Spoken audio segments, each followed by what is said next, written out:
culture or can influence culture throughout time and throughout history globally.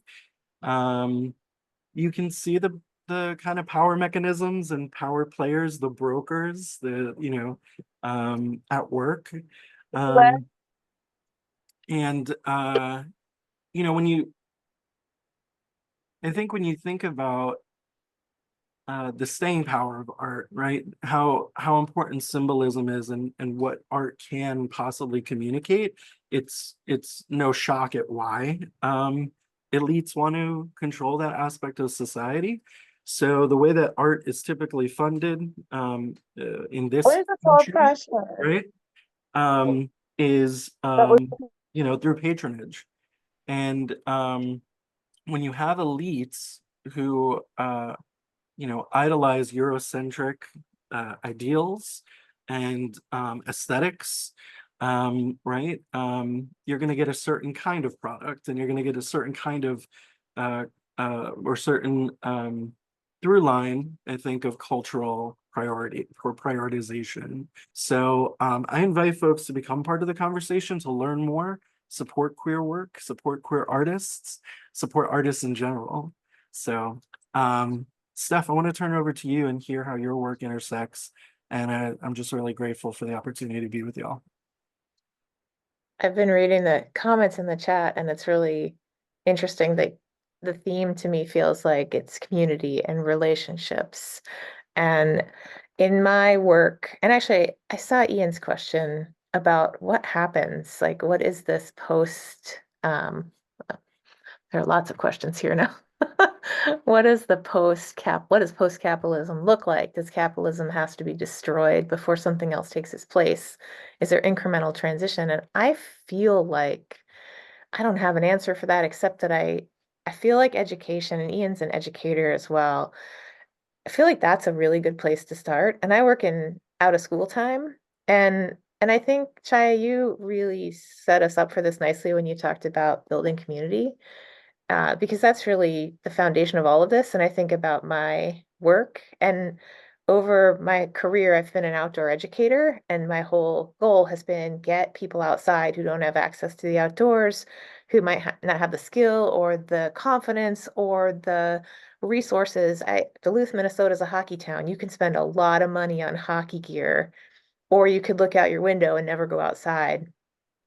And so it's fascinating to me that if we know the economic case, that's not even enough, right? It's so ingrained and embedded that there's so much racism that we can't even decide money's not even enough for this. So that it's a lot to think about. So I'm happy that I get to do the work, and I'm really excited that people like seem to want to do it. Like that's the thing that makes me feel excited, is that there's a huge appetite for this.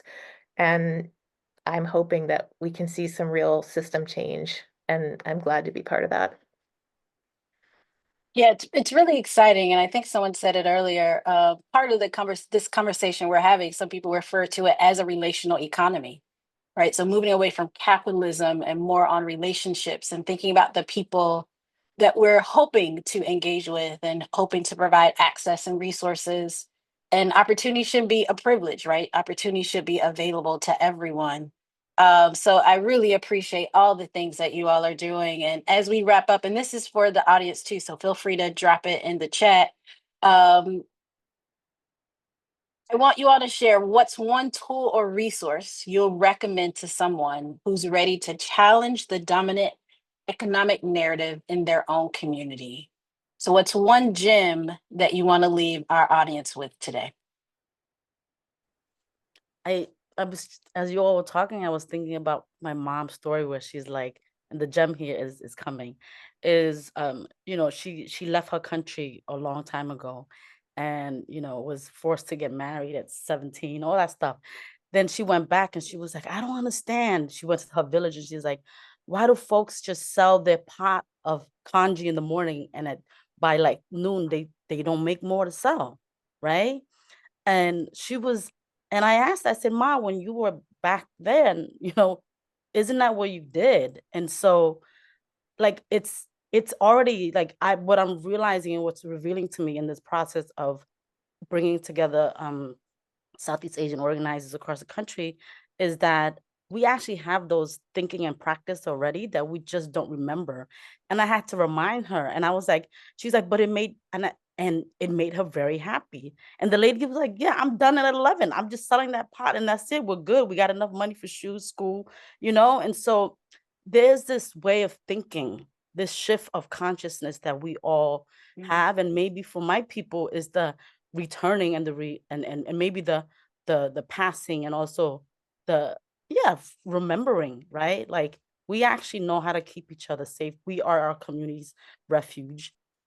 It's really good to just hear about people that are really looking at the macro level of the boots on the ground of the communities that can really use that shift in power, and how do we just focus on them, right? And not think about all the other things.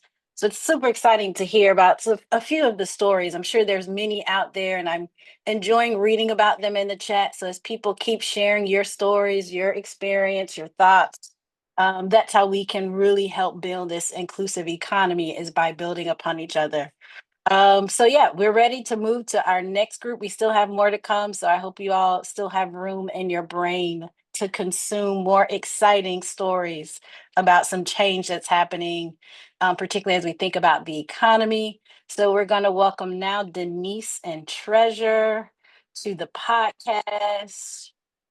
Okay, so how do you reconcile the responsibility of directing resources while also being mindful of where those resources come from?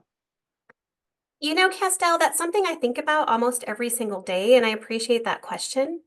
I actually have a quote, which you can't see here, but a quote near my desk that says, "Philanthropy is commendable, but it must not cause the philanthropist to overlook the circumstance of economic injustice, which makes philanthropy necessary." And to me, Dr. Martin Luther King Jr.'s words acknowledge a central contradiction. You know, philanthropy is a creature of our market system's unequal benefits, and yet charged with addressing its prejudice and exploitation. So as most of us, I think listeners here on the call probably know, in its purest form, philanthropy means love for humanity. Yeah, it's really interesting the way that you put that, because when we think about resources, it's some people say, well, I don't want to take money from this organization or that organization, but we want the money, we want the resources. So thinking about just how we get resources to the people that need them, where those resources come from, how they're allocated, all of that is an important part of our conversation. But Treasure, you're in housing and housing access, and we can all agree, I'm sure, that housing is a human right. But sometimes it doesn't feel that way, particularly for those who are housing insecure. So talk to us. What's going on with housing in the economy? Ooh, everything, especially now with our new administration, I think things are a little bit more unstable than they already were.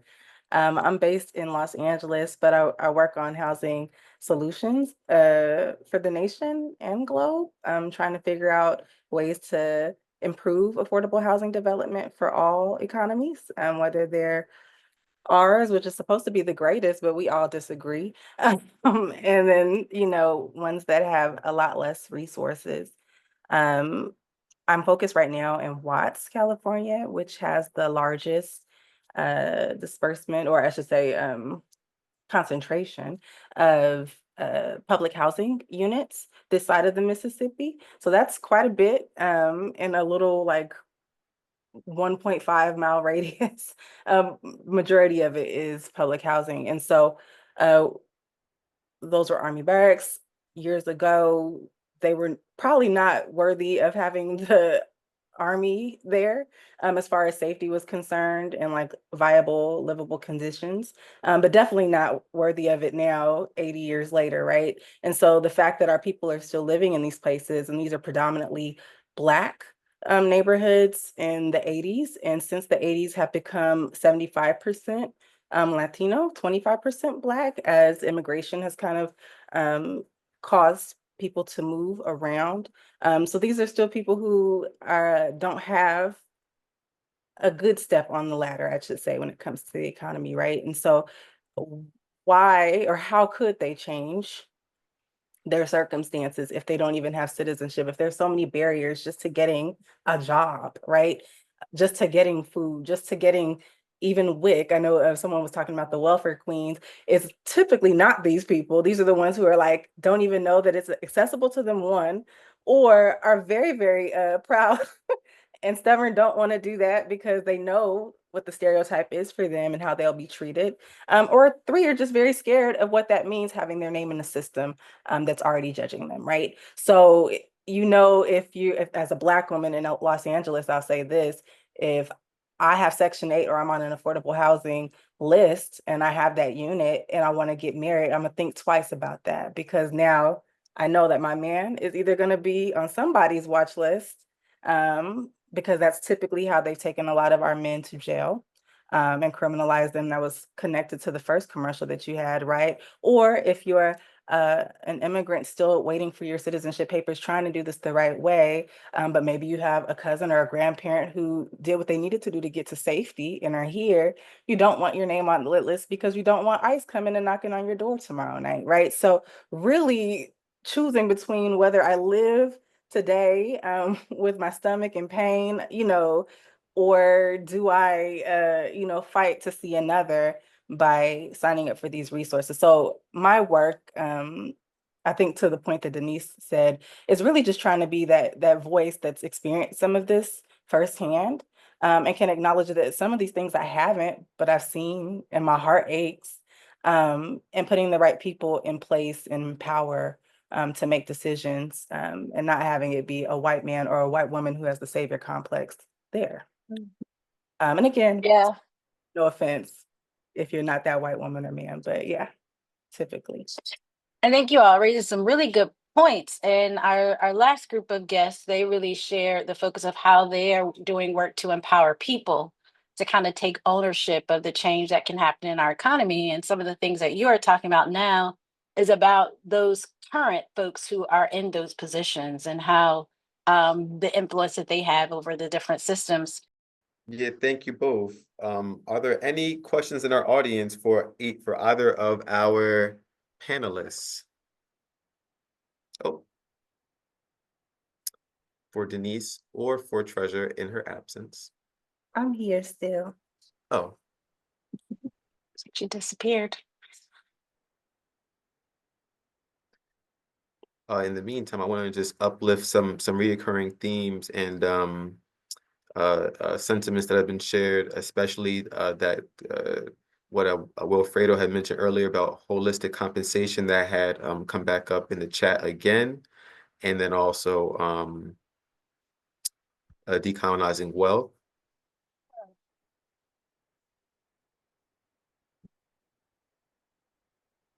Uh-oh.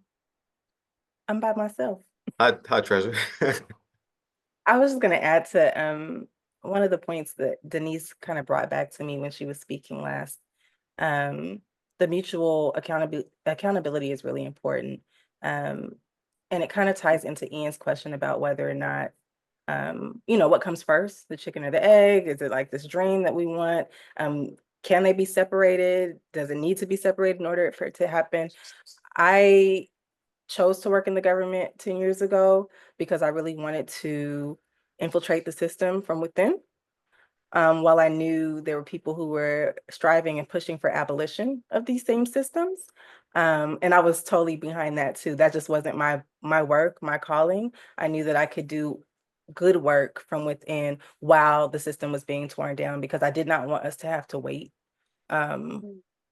50 years, 3 generations to kind of see that or take the chance that what is happening might happen in the sense that someone would take their reins back and kind of bring us backwards. So while I'm in the systems, you guys are getting to hear my inner thoughts. Everybody doesn't know what my play is until it's made.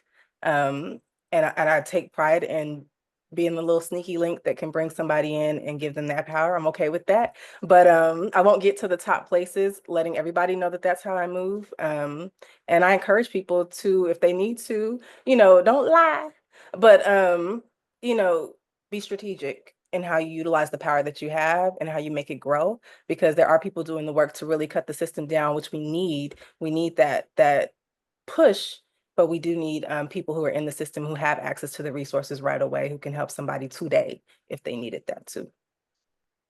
Thank you, Treasure. That actually reminds me of a passage in the Motorcycle Diaries, which was an autobiography of Ernesto Che Guevara. Hope I pronounced his name correctly. Where he had referenced at the end of his biography about the need to at times be a dissembler of doctrine, and to dissemble, which this is actually an SAT word at some point in the very way past, means to almost deliberately mask or make ambiguous your whatever it is that you're looking to conceal. And in this case, it's doctrine. So your true beliefs, at times, the power structure here in America, if they know that there are those of us who are working within the system to change the balance of power, and to right the ship, that could put you in a very compromising uh, uh, Living in a shared economy emphasizes interconnectedness and the importance of collective well-being over individual accumulation. For me, it highlights the value of cooperation, research sharing, and mutual support within my community. It recognizes that my prosperity is tied to the prosperity of others and that we thrive when we contribute to systems that are equitable and inclusive. This perspective shapes my choices, from how I consume goods and services to how I build relationships and support my local community. One concrete action I am committed to advance a more human economy is how I spend my money. I actively seek out small businesses or minority business owners to spend my money with instead of shopping with large corporations. I try to do that so that I am supporting those in my local community, ensuring that the money stays in my community and does not go to those who already have large corporations and large businesses. That way, I'm very intentional about how I contribute to creating an economy that centers the human dignity over profit. So I know we've covered a lot in a short amount of time, but I don't know about you all. I have received so many nuggets of wisdom from the stories that were shared, from the work that's being done. It's really inspiring to think about the possibilities of an economy that's different from the current one that we're in, that's more human centered, that's more relational, that's driven by the concerns and the needs of the people. So I want to thank all of you for joining us, all of our panelists. Special shout out to DJ Elijah for being there with me throughout the whole entire thing. It's one of my favorite episodes of the podcast was having you all here today. same. All right, so as we're closing it out, we're officially wrapping our podcast, but now we want to hear from you in the audience. So in our last commercial, you heard from us on our thoughts on what the economy means for us, a shared economy means for us, and what's one concrete action or thing that we're committed to do to advancing a more human economy. So now we want you to share. I'm going to drop those 2 questions in the chat. I'm going to unspotlight us so that we can all be in community together. And we want to hear your thoughts. So what do you think? What does a shared economy mean to you? And what's one action that you can do to contribute to that shared economy?